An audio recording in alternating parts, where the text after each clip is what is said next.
Good afternoon. Today is July 12th, 2023. I'm Jo Reingold, and I'm here interviewing Eugene Fox. Good afternoon, Eugene. Thank you for being here. Okay, tell us your family story, your history. Well, my family story is that it was just my mother and myself. And my mother went to work, and I was helped by the superintendent's wife to get off to school and come back. My mother left early. When the war was on, World War II, my mother had 3 brothers, all in the service. One was in Portugal.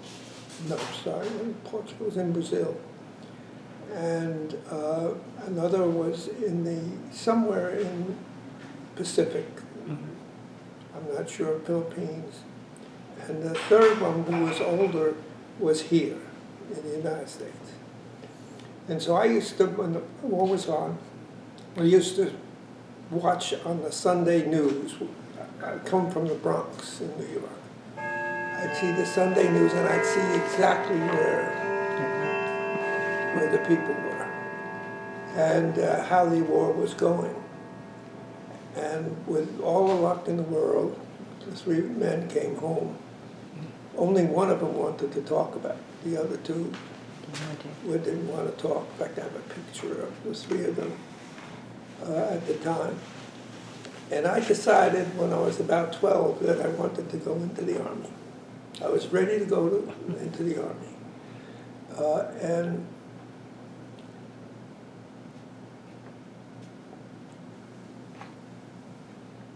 I wrote that down in some piece of paper that I don't remember exactly why, but so when time came, I got out of regular public school. I moved on to the Bronx High School of Science, which is a renowned high school. And as it got closer to my graduation, I said to my mother, I want to go to West Point. And she went and spoke to the congressman, and I got the primary from it. It's a funny story with that, but I got the primary. And I went down on the train to Fort J and took the test. There were really 3 tests: physical test and mental test and doctor's test. 2 days. I went down one day and went back down the second day. Didn't hear anything until about March or April. And it was the congressman who said, "You're in." The thing that I didn't do is I didn't do the due diligence. What does it mean to go to the academy? And I graduated. I can't recall whether it was the 30th of June or the 30th of May or the 1st of June. I had 2 days from the time of graduation, and they took me up to West Point. And so I entered into a world that was nothing like I imagined. That's the story. You want me to go on? Sure. Tell us about your experience there. Well, first thing that happened was a shock, and I've written it all down. It was a shock. They treated you like you weren't quite human. And yelling and screaming and ranting and raving. And I just plodded along, listening, not very happy with that. Never had faced that before. And about 2 weeks into it, on Saturday morning, a colonel came inspecting my room with 2 classmates in my room. And he asked me a question. He said, "Are you getting enough to eat?" And I had lost about 15 pounds. And I said, no, sir. And the first classmen, or 2 or 3 of them, their eyes turned. And I knew that I had stepped in it. And so I said, but they let me finish my milk, which was another step into it. And when they left, we went out, and they were yelling at me. My gosh, they were yelling at me. It's a story this story is at the heart of a lot of things. And we got to get together to march into the mess hall for lunch. And I got in there, and I was on a table. There were about 10 at a table. One of the first classmen in one place, and the other side is the guy who fills the water and so on. And the first classman looked at me and said, if you didn't think you were eating before, you're going to eat nothing now. And I'm a New York boy. And I turned to him and said, if you're not going to let me eat, I'm going to eat no matter what you say. Unbeknownst to me, standing behind me was the senior-most first classman in that group. He was the one that, just one that was walking by. And he got mad at me, and he said, you come on calls to see me before supper today. And so I sat back down, I ate. They lost me that. And we marched back to where my quarters were. It left me alone, forced me alone to stand outside in the sun, and there were 6 first classmen up on there's a walkway up 6 or 7 steps, and then there's a flat area, and they're yelling at me, pull your neck in, so. After about 45 minutes is my guess, I looked up at him and said, you've lost me, guys. I want to beat that out of you. And you know what they did? They ran away. They ran away, which was stunning. And so I went up to talk to my squad leader, who wasn't. And I said, I'm not going to put up with that. And he said, you better see the platoon leader. So I went to see the platoon leader. And he said, you better see the company commander. I went to see, I just was walking into all those ones. And the company commander said to me, did you tell the truth? And I said, yes, I told the truth. He said, then don't worry about it. And so I come down stairs, and there's a little screaming, but now I'm not paying any attention. And comes a time I have to go to the mess hall, and so I had to go on calls to this first captain, who it was. He was a little guy, and I'm not a big guy, he was a little guy. And he was standing on a chair putting on his whites, the white crispy pants. And he was yelling, and I wasn't paying any attention. But one of his staff, who he lived with, walked up behind him, and he must have been 1.5 foot taller, and so he was looking over his head, and I burst out laughing. And I walked out. And I walked to where they were forming up the line on the street, and I walked over to, there was one of the cadets, senior cadets. I said, I'm not going in there. And so he didn't know what to do with me. And so he went down, and there was an officer, a captain down there, and he said, he won't go in there. They said, well, take him over to the hospital. And so they put me in the hospital for a couple of days. Now, I find out after the fact that the tactical officer for that company that it was in. I don't know anything about how he did it, but he ended up calling my mother and saying, I'm going to try to save him here.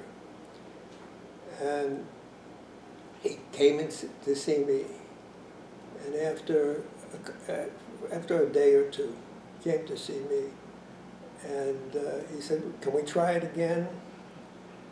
And I said, sure. You know. But they left me alone. Not that they didn't do some of the things, but I didn't have anything like ever happened before for the rest of the first month, another 2 weeks.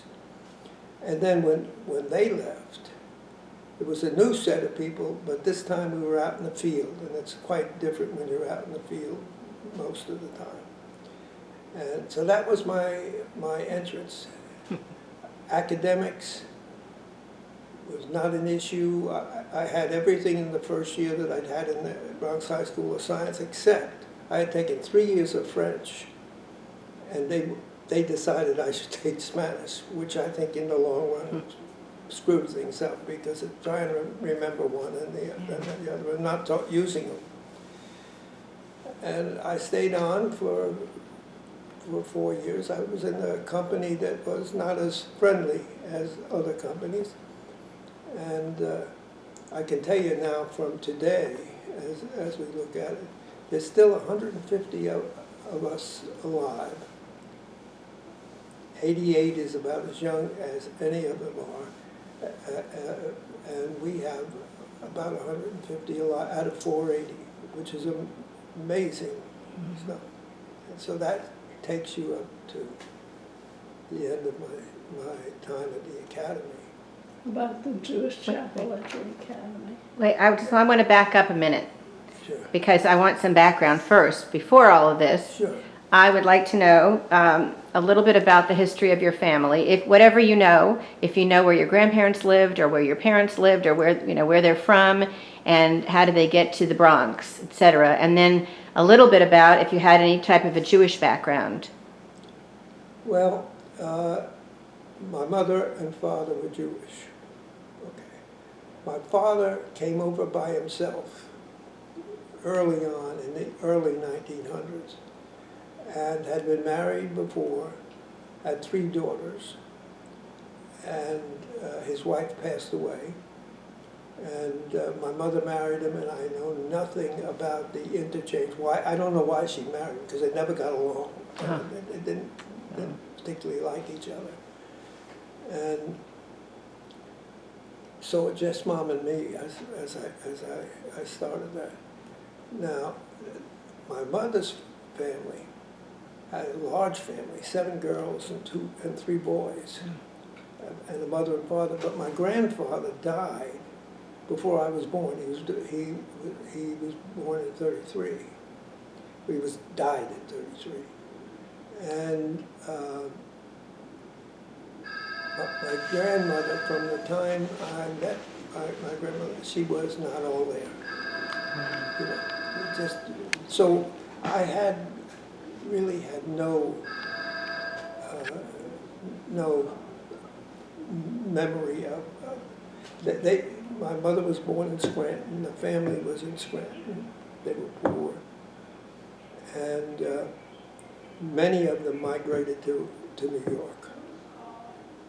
And so my grandmother and the oldest sister of my mother lived on a street that was maybe 10 blocks from where we lived.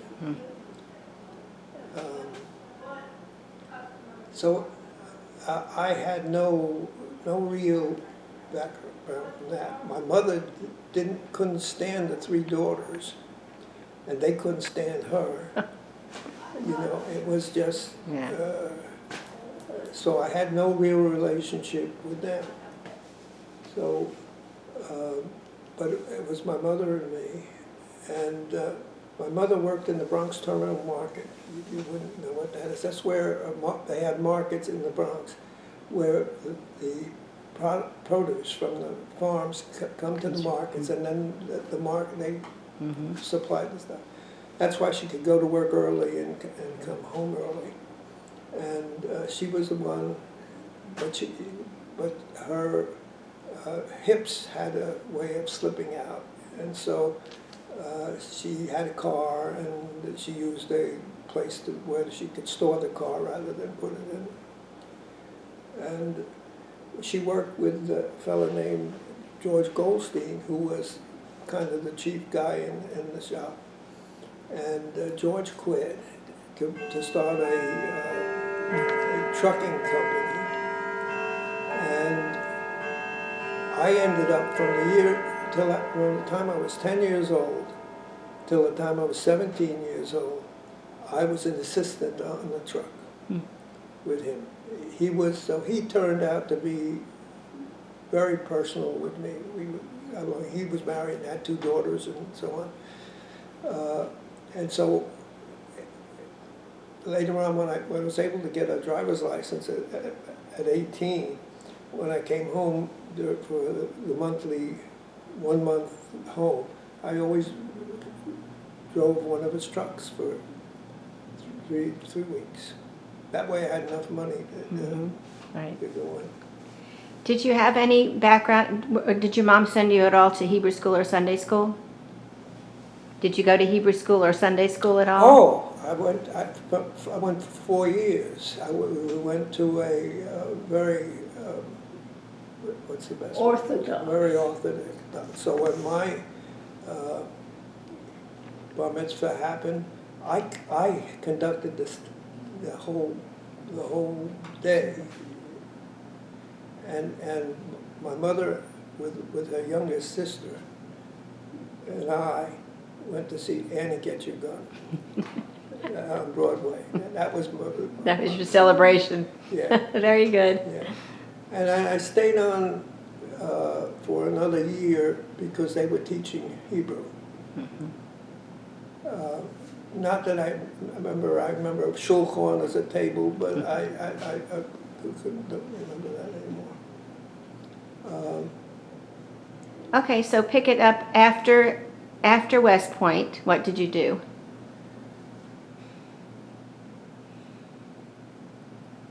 We had a month off, and my mother and I went to Florida for for a week and came back. And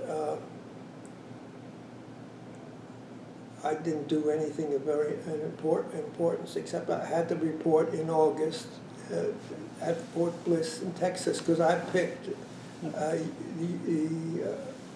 what I thought was the best program, most present program with new stuff.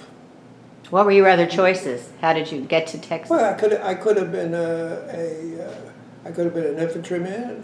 I could have been an armor officer. I could have been any of those, but I became an artillery officer, but not a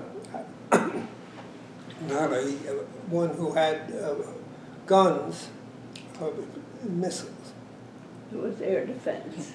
Huh? Wait. Air defense artillery. Yeah, well, it is air defense. And It's okay. 3 of us met on the New Jersey Turnpike and drove in tandem. One had come from Northeast, and I met him, and then we drove a little further down, and we met. David Scales was my best friend at West Point. And we followed each other. We went to Cincinnati because that's where my I did have 2 families from lived there. We slept on the floor that night, and then we came down south. Remember, this is a time before all these highways were. And we went to New Orleans, and we spent a night or 2 in New Orleans, and then we drove across Texas to El Paso. Now that's 1,000 miles. Yes, it is. It's a long time. I have friends there, and I've driven it many times up and back from Dallas. So we got there, and they put us. The class was formed from all over the place. Some classmates, some not. And we put in a post in very old buildings, and getting ready to go. We guess we stayed there a couple of weeks, 3 weeks, and we get this notice. You got two choices. We can give you money and you can go out and rent a house, or we can put you up in one of the regular buildings we have with upstairs, downstairs, double, one bed on top of the other bed.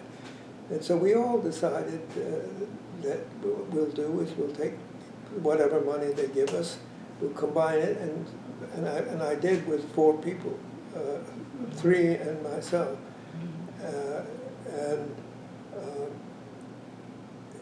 We, although they stopped it after a while, they said we weren't allowed to do it, but we had gotten the money, and so, but we stayed on that. We didn't move back on the post, and that's where I met her.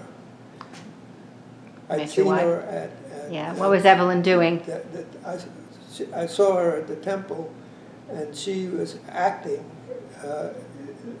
while I was there, and I went to see her in acting, and now she's just a baby, you know, at that time. And I met her there, and I met her in September. We were engaged on my birthday in November and married in February. Did you stay at Fort Bliss? I stayed at Fort Bliss to finish the course. I went to airborne school. Well, first, what's the other one? I went to two. I went to, I gotta think. Ranger. I went to Ranger School, and there the very clever people took me at about 170 pounds, 155 pounds, with a big Marine about 320 pounds, and in about a week and a half, he had forced one of my legs to say, no, I can't do this. And so they gave me off for a period of time, about 2 or 3 weeks, and I called her and said, let's get married. So I drove all the way to El Paso. This was from Fort Benning. Oh, okay. In Georgia. Mm-hmm. And I drove all the way. She and her mother got it prepared. We got married on the 2nd of February of '57. And our honeymoon was driving back across the country. That's when I found out that she likes to travel. And we moved into an apartment, and I jumped, I did the paratroop business, both as a member of the crew and also as to run jumps. I jumped 8 times, never jumped again. And graduated, and then went up to go to New York, where I was supposed to go to a unit that was on the ocean outside of New York. We stayed with my mother in the Bronx, and I got in the car one morning, and I drove across to where the station where it was, and they all looked at me. What do you mean? That unit isn't here. No. And so, but the guy who was in head of their office called me, and he said they moved to Route 303 in Orangeburg, New York, about 25 miles from West Point. Right, okay. Yeah. So I got back in the car, drove all the way around, and by about 5 o'clock in the afternoon, this one officer left, Jo Ryan. I remember Jo Ryan. He took my job from me later on, many, many years later. And he said, come back tomorrow. So even that changed because we didn't know where we were going to live in this location. And so that's what followed. I became the launcher platoon leader for this unit, and we got a not an apartment, a small house, which everything was off the entrance. There was just a strange one. And I went to work, and then I was stunned. I had 150 men. I had to launch a platoon, and I was a launch platoon leader. And the thing that saved me was I had 2 sergeants in the organization who helped me. I couldn't have done it without those 2 sergeants. I didn't expect to have that many men in this new unit.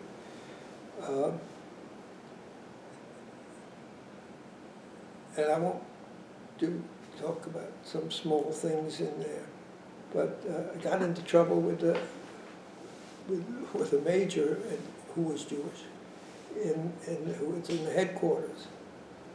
He would come in and he would go to one of the warrant officers, and he wouldn't come to me. And I told him I was in charge, and if he wanted to know anything about this, I'd tell him what it was. So then he decided to hold up my promotion to first lieutenant. And I found a way to have him get it out, and I won't talk anymore about it, but he sent my first lieutenant papers out. And Besides him, and you said he was Jewish, I would have expected it from somebody not Jewish, but my question is to you, we've been asking everybody, did you experience any actual anti-Semitism when you were in? Let me tell you what straightened me out. No, I didn't. West Point never opened. Never opened. And but there, we had a new battalion commander come in about a month after I got there, and his name was Alexander Soreski, and he brought his wife and his daughter came with him, and he had all the officers together, and he said, "I'm Catholic," gave us what grade he took, and told us who he was, and I used that. From then, I never stopped. Wherever I went, I'm Jewish, and I'm surprised you didn't experience anything, because many people we've spoken to have. you know, you don't. I'm sure some things happen, but you don't. I'll tell you where it happened, but it's many years later. My class has a net that's one of the classmates runs the net. All of a sudden, and this is much later, this is after I'm retired and so on, that's how long, the fellow who runs the net writes, what do you remember this? Synagogue of Hate. The Synagogue of Hate. And I read it and did a double. And another fellow, a former Air Force officer, one of my classmates, writes, "Did you really mean what you said?" And he says, "I don't say anything that I don't believe." By this time, I'm Major General and retired, and I called West Point. And I said, "This net comes out of you doing anti-Semitic things, and I'm not going to tolerate it." I also called my company, the head of the net, the actual leader of the net, and I said, "I want him out." And the academy called me back and said, "We called him up, and they said," and he said, he told us, "You just take things too seriously." But the fellow who wrote him the letter, or the message, that did you really mean it? It turns out I wrote him a note, and I said, "You're the only one who caught it, and I appreciate you." And he wrote me back, well, I know all these Jewish things. I had Jewish friends. And turned out that he was friends, when he first got into the service, with one of my classmates who was killed, he was killed near Vietnam by flying. But the two of them, the two families knew each other. And he knew, so he knew all the little Jewish words for the holiday and so on, and he sends it to me. Every time we have a Jewish holiday, he'll send me the appropriate. Greeting. And he's in his 90s now. So what would you say you're very proud of? Can you think of an example or a circumstance of something that you did that you're really proud of in your career? Well, if you want to talk about Israel. So tell us about being in Europe. Oh, we spent 3 years in Germany. When the wall went up, I was in Germany in 1962, when I was 60 to 63. And the wall went up in Wittig. We were talking about branch. I was an air defender. I came in I had gone to school again, and now I was in field artillery. And I was in the battery. There was a battery in the second squadron, second armored cab. And black leader, Cliff Worthy. You know, I still talk to Cliff on the telephone. He's 95 years old. Wow. Class of 53 from the academy.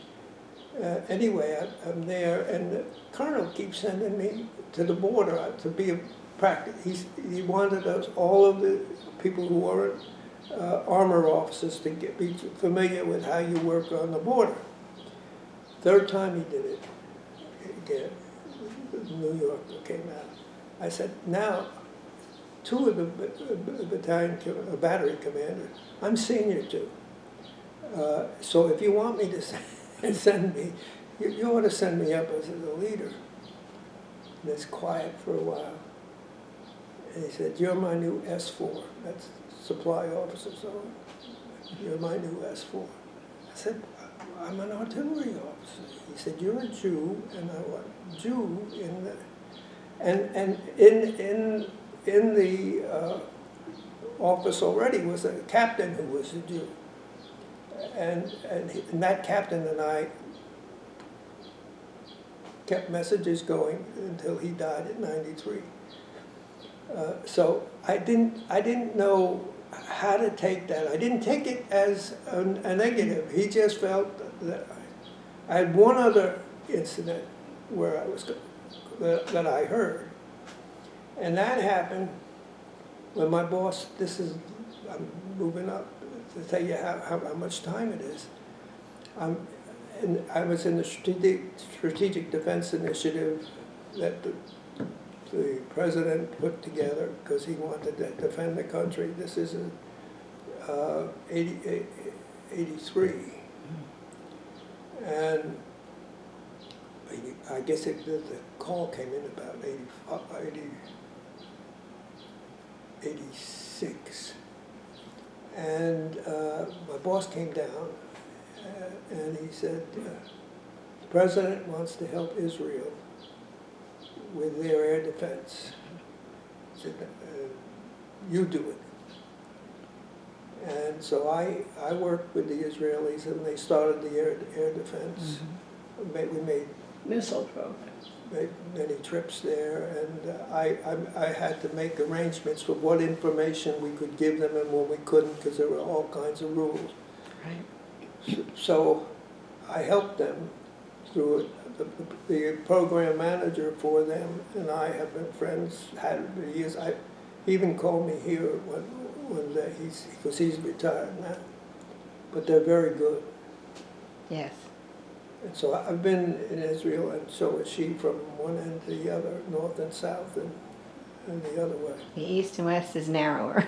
It's easy to get around east to west. It's not very far. Yeah, no, but Yeah. in some places it's not Yeah, very nice. yeah.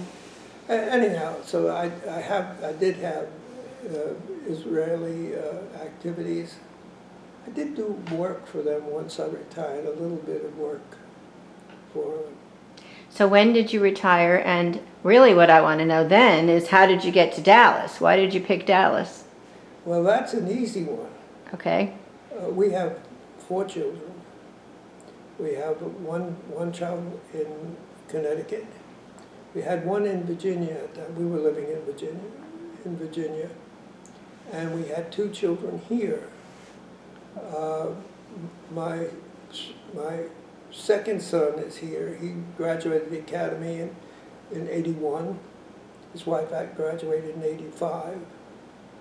But he decided that he wanted to go back for more degrees.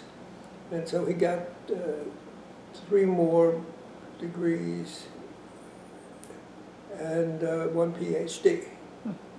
And he's a professor here, and they have 3 kids.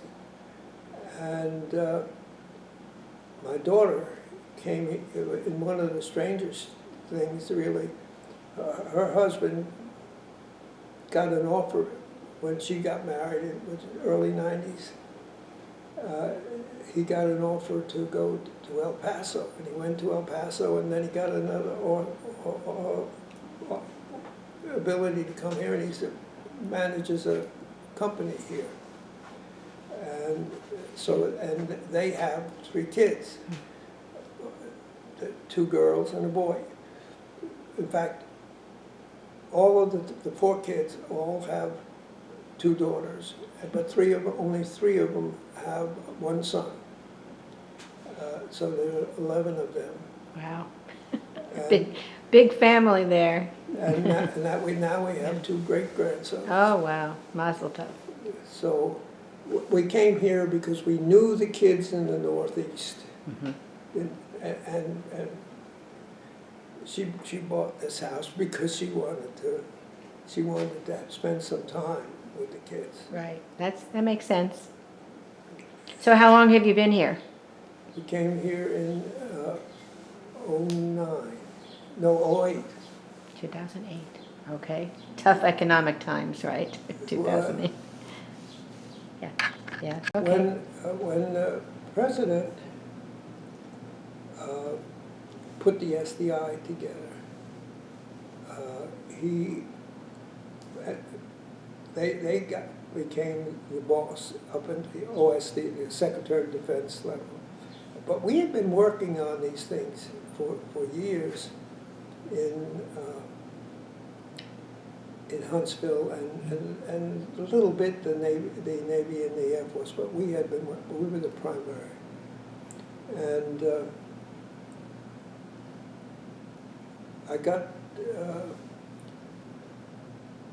I was sent down there by the Chief of Staff of the Army to become the Army's commanding officer of missile defense work, all of them. Doesn't sound like much. I had 1,000 people, and I had over $1 billion at the time. And we were trying to see if the science was here for missiles to hit missiles. Otherwise, they were planning to put nuclear weapons on them, and nobody wanted to shoot nuclear weapons into the sky. Well, when I got down there, this was about July of '83. They had a flight getting ready, a 3rd flight getting ready, and in a month and a half, something like that. So really, all I could do was, have you done this? Have you done that? And so on. And it missed again. In fact, this one missed from when it was launched. It couldn't do it. So we had a meeting. I hired a team of about 10 or 12 people. I said, look at this program and tell me what you think I need to do. Mm-hmm. And because I've been working in missiles for years. And they came in and they said, the problem with your team is they don't have enough money. This is a program that costs $325 million. But it's not enough to do it. So I called them all together and I said, no shortcuts. We're going to do this from the beginning with no shortcuts. And I have a lot of philosophy with that because one time I was the principal deputy to test and evaluation in the Office of Secretary of Defense. And I made him follow. And any time I heard that they wanted it, or they came in and said, can we do this? I'll give you an example. This is kind of an example after the fact. I was working for the Navy, and they were putting together a program, and they were describing what they were doing. And they said, oh, we had a little metal slicing metal pieces around, but we kept going. And so somebody sitting right next to me said, well, what'd you do with the metal that you found? Oh, we got rid of it. But why did you have it? And they just looked quietly. That's the kind of thing I'm talking about. You got metal on the ground, now you go find out why and fix whatever happened. And so that's what I do. I'm pretty well known for that. Do everything straight by the normal way of doing it, and we don't cut corners and so on. Well, so in June of the next year, that was 84. My oldest son was getting his master's degree in Chicago, University of Chicago in business, and I wasn't going to miss that. And so, and the flight was scheduled during that period. I wouldn't have been done anything. I wasn't going out to Quadzul and out in the Pacific. It's about 2,000 miles on the other side of Hawaii. And I was in charge of Quadzul at the time, as part of my duty. So I'm sitting in his house, or his apartment, with the phone here, and I'm listening to what's going on. And I'll use the word, can I say it? Should we hit it? That's the honest thing I said. And it's uproarious. It's the first time. This is outside the atmosphere. We had the technology. It wasn't a weapon system, but we had the system that we could hit it. And it was the shot heard around the world.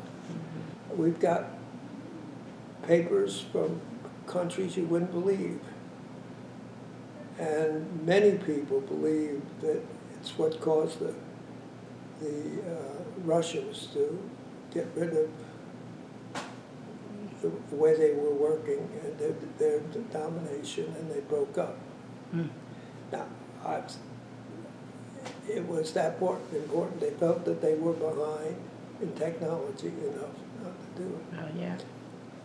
And so that was really, if there's anything that I remember that I really had success. And we were allowed by the powers that be, for myself and my boss, we're the ones who handled the press conference for that. Amazing. So since the time you moved here, we always ask everybody, how has Dallas changed? What have you seen that's different from when you first got here in '08? Well, I don't see much of Dallas. I see... Well, Plano, this area. Well, this area we're in here is not at all strange. We have black people, we have Jewish people, we have... I haven't seen anything anti... And so, and we're close up here to almost everything we do. We have a block and a half or 2 blocks away We got doctors, lawyers, Indian chiefs, you know. And they're very good doctors here. We have very good doctors. Plano has grown a lot. Yeah, we go down to she has a couple of doctors, and an eye doctor, and Southwest. Southwest. And you also have your, what's her name, Abramowitz. Not supposed to talk. And she has, so we do go down there for those. You're killing her, incidentally. But where we were living was pretty good too. And in McLean, Virginia, we'd had that house for 38 years. Oh, wow. Okay. And but so we came down here, and we find living down here. Any regrets about moving at all? Oh, I had them early on. Yeah. Early on, yeah. Because it really stopped my working. And I continued to work. When we left, I was a consultant, both Navy, Air Force, and Army. Systems again. Had a wonderful friend in the Navy who was the father of a certain kind of ship, and he and I were close. And he liked to have me, and I asked him why. He said, because you're the one who asked the right question. And I appreciated him. The pictures to the right and up a little bit are sketches of West Point, and now Eugene's going to tell about what he did, what hand he had in that. Well, when I was a cadet, we didn't have a Jewish place to go. There was no building, nothing. And everybody had to go to chapel. I don't know now, but everybody had to go to chapel. Over time, they started letting us have our service, but we had it in the cemetery. There was a church in the cemetery, and we would go in earlier in the morning Sunday and put up a few Jewish things and take them, and that would be our service. Now, what am I talking about?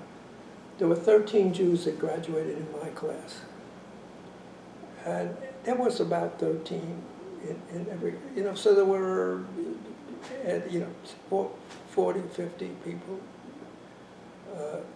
Some, I guess, went to the Protestant church, but we went, when I was there, Rabbi Tintner was coming up from Brooklyn. As a matter of fact, he'd come up and had to do the services for us. And of course, the services were Sunday. Okay. And that was while I was academy. Well, after that, there was a move to build a chapel at West Point. And many of us wanted to do it. Surprisingly, there was a lot of feeling by past graduates. They didn't want it. There was a Catholic chapel. The Catholic chapel had to build their own chapel. We had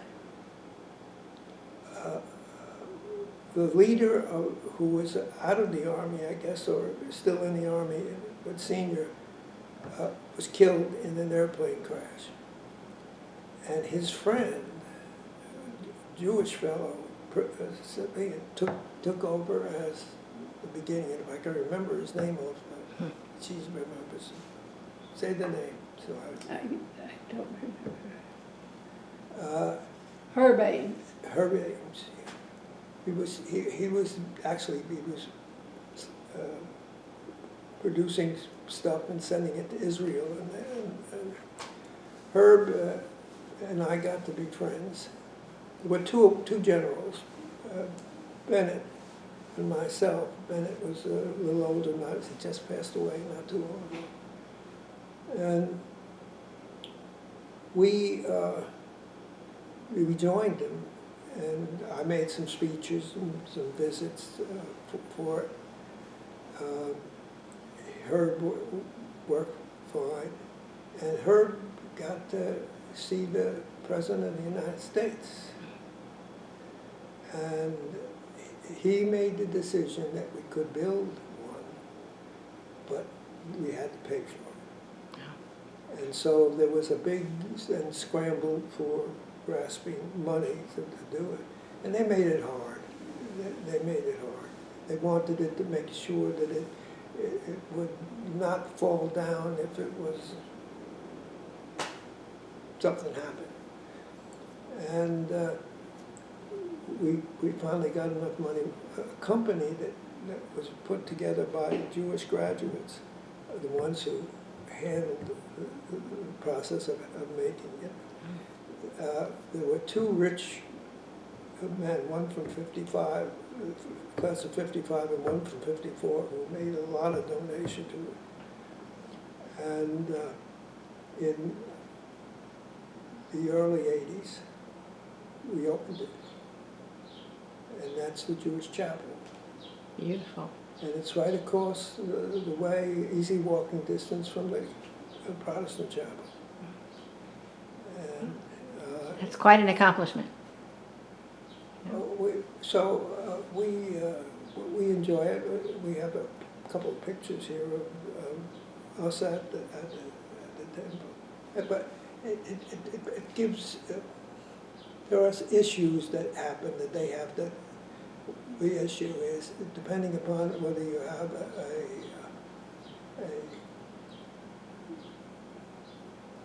a Jewish officer who is, if he's Orthodox. if he's Orthodox or if he's not, you know. And it's how you handle it, because there are women at West Point now. Right. The last one that I was at, the graduation, there was 12 men, 4 women, you know. And the number of Jews at the academy, even though the academy has doubled over the years, the number of Jews has remained about the same. We're finding that everywhere. Yeah. Well, you know, and to be quite truthful with you, for me, I find it more and more difficult to talk to people who do not understand me. Not because purposely, because it's a different generation, and I don't necessarily understand them. And so maybe I'm not the best one to go up and talk to them anymore. But I think it's important. One of the things in the temple that I've talked to them about many times, which this is part of it. They had pictures of people from historical pictures on the walls in the temple. And I said, no, you've got to get the colonels and the generals. You've got to be able to get them and put them. That is now in the temple. Oh. So they have somebody that they can, others today, not somebody who was here yesteryear. Mm-hmm. Yeah. So I enjoyed doing it. The mayor of New York was the one who came up at the time. You remember him? Cut. And he was funny. I won't say anymore. So what are you enjoying in your retirement here? Well, I enjoyed working. I don't enjoy not working. So that's not really retirement. Okay, so you're still working. Well, Yeah. Well, what kind of things do you like to do here, for example? I like to go to the horses here. Ah, okay. Yeah. Go ahead. They bring the young ones in, and we tell them about ourselves and what we did. I don't think we're selling the military, but we're doing that. And I don't know what to say. It's all interesting. The kids are just like every other group of kids. Some pay attention, and some don't pay attention. And it's certainly nothing that I'm going to yell and scream about. Right. We just try to make it appear that what we're doing is a good thing. Mm-hmm. Families are all different. Right. So before we end, is there anything else you'd like to add that we haven't said yet?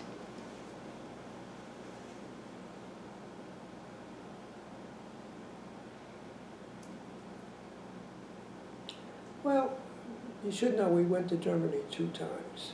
We've spent 5 years in Germany. The first time, I have a strange career. I started off with air defense.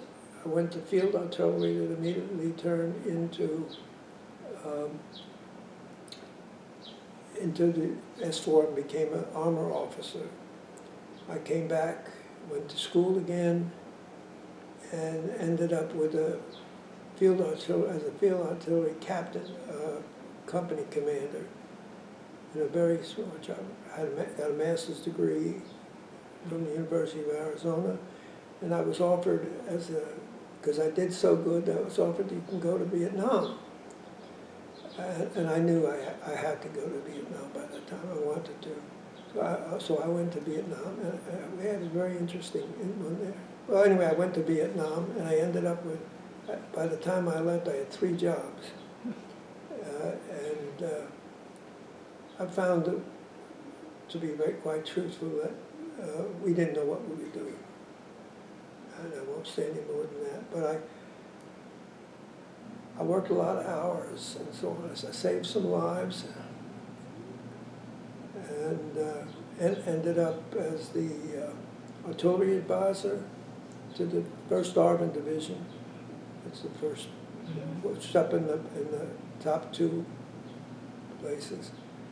And then came the S3 because the S3 got killed, and they weren't able to get a position. And then I became the advisor to the vice commander, the brigadier general, because the lieutenant colonel who had that job went home, so I had all 3 jobs. And it was very interesting, very, very interesting job. But it was also, it was sad to see that we didn't really know what we wanted to do. And I find that annoying.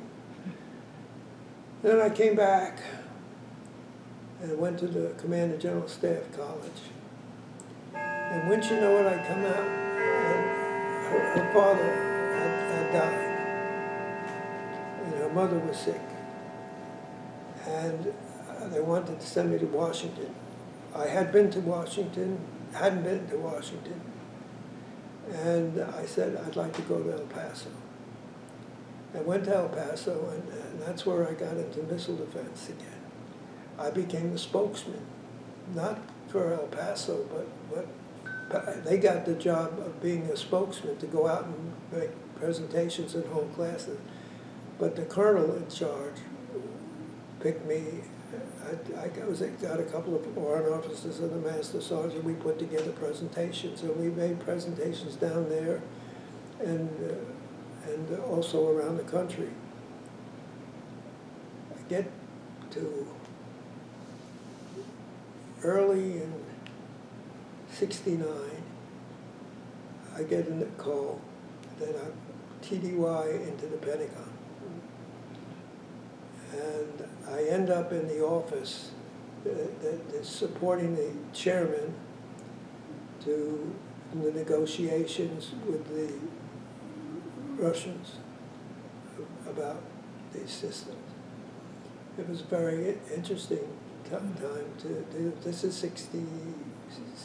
69, early, and then they joined me for 5 months, but I spent 6 months down there. So I learned at a very high level how to do that. When I came back, I had orders to have a battalion command, which was just chaparral Vulcan. One's a missile, one's a missile, the other's a gun. And I kept that. I was supposed to go to Seoul, South Korea. The president decided that he was going to bring back the division, and I was supposed to support the division. I lost that opportunity, and so I ended up on the Army staff in Pentagon, and I got a program that produced a missile system that now they're using everywhere. You hear about. It's not the same one. It's been upgraded and so on. The chief of staff of the Army said that he had a hollow army, and so 5 of us who were program managers of these things, we were put into a special office and told that everything on each program would go through one of us. Didn't matter who it was. If it's coming in, it's going to go through you. If it's going out. And I spent time helping the assistant secretary to get the chief of staff and others to support us. And then I went off to the War College in Washington, the War College. When I came back, I thought I was going to El Paso, but I didn't. I was a colonel now in the same office that I'd been before. And went over and I had a group, air defense, from one end of Germany to the other end of Germany, and right next to France. 4 battalions. We're in Darmstadt, just south of Frankfurt. I don't know whether that makes any sense to you. I've heard of it, yep. I got a call, called to come back because they were putting in a command and control system into NATO. I wanted to upgrade it. And I got that job to be a program manager. Program managers are a tough job, because you have to have the right people, and you have to know how to handle it. They cut me short about a half a year. And we went to Huntsville, Alabama. We'd been there previously. And we got the system put in, the completed system, and we got it put into Europe, and we got it tied to the NATO. And from there, I didn't know what I wanted to do, and I got a call from the office of one of the assistant secretaries. And how would you like my job? A fellow who was retiring, he was class of 53, he knew me. I said, sure. And so I got to go up, and I was interviewed, and I ran his office till I made Brigadier General.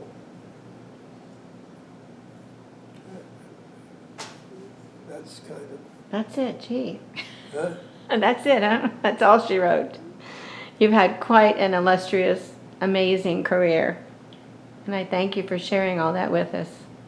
It's wonderful. What's interesting is I end up with a lot of things. I move from place to place. Right. And I found if I think anything, and she knows how I feel about it, if I sit at the table, you gotta listen to me. That's it. Don't sit me at the table and then ignore the fact that I'm there. If you're feeling good enough. And I don't think I was fair enough. I had some of the best support anywhere. I found general officers who, for instance, when I was fielding the command and control system, the commanding general at Huntsville found out from me that the place where it was supposed to be shipped out from hadn't done their work. And I gave them money and they went all around to get things done. Not every general officer was that way. And in the Pentagon, Don Keith retired as a 4-star. He was my boss. And he told me, I had 11 days or 12 days. I had been in the job after we had gone to Washington. And I got a call on Saturday morning, we were eating breakfast, from the people who deal with the Congress. And they said, Goldwater, Senator Goldwater wants a couple of speeches on your program. And so I called my boss and say, and I wrote him, and they wanted me to bring them down. They were going to format them properly and put them in. I said, do you want to see it? No. And so that Monday, I sat in the Senate, and I heard him read both of my speeches. And General Keith told me, you don't have to come and tell me what you're going to do, but you have to tell me what you did. Afterwards, so. He said, if Yeah. I can't trust you to do the best you can, then I don't need you. And he and I were remained friends. He's passed a long time ago. But I had people like him. What's the guy's name in Huntsville? Blackmore. Lockmore. Yeah, he's passed too. So I had, these are West Pointers. Mm-hmm. Not all of them, but West Point does produce some very fine officers that I've worked with. Enjoy it. Very good. Well, thank you so much. And I'm glad you were here, and I'm glad we got to do this finally. Thank you.